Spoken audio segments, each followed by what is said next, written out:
So I'm going to do a quick little demo on the cloth simulator. So I'm going to start with a cube.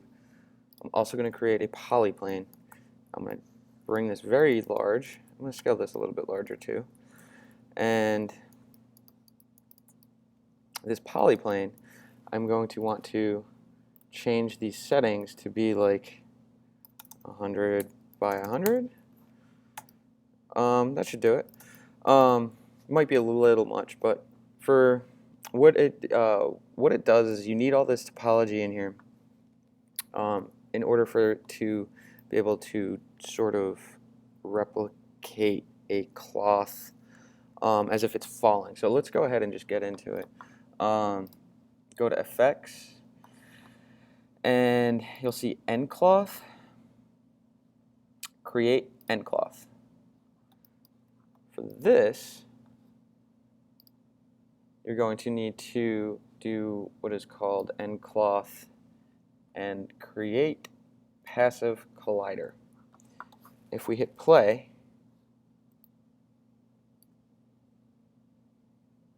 you'll notice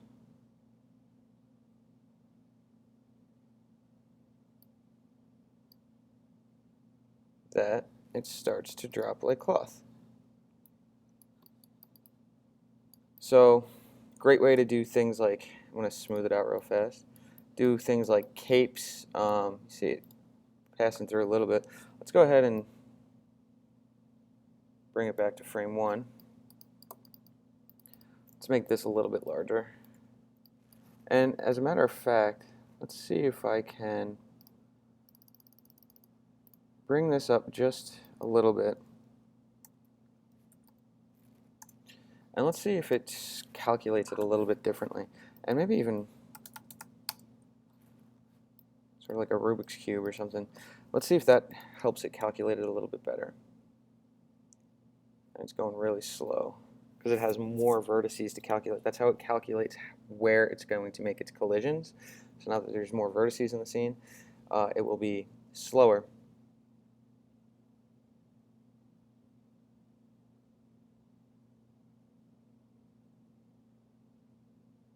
And it's just taking a minute. I'm also screen recording too at the same time, so starting to see that ripple effect.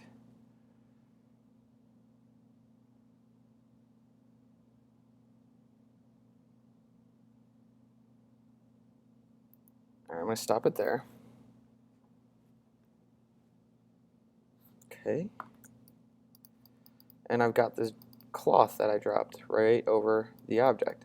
So you can, this is really awesome for things like tablecloths, curtains in the window, sheets on the bed, anything that's really cloth-like. You can use this on characters. You can use this for anything. So it's a really awesome trick. It's high poly count, but not that big of a deal for this. As long as it's just going to be sitting there. If it's going to be calculating the whole time, you're probably going to crash a whole bunch of times if you're going to be animating the cloth quite a bit. Now, the other thing is I can go ahead, and if I want to bake this information on here, let's do an edit, delete all by type history, and delete. And actually, hold on. It should. There we go. Yeah, so I still have that. This is the nucleus or end cloth shape. If I hit delete on that, I can delete those.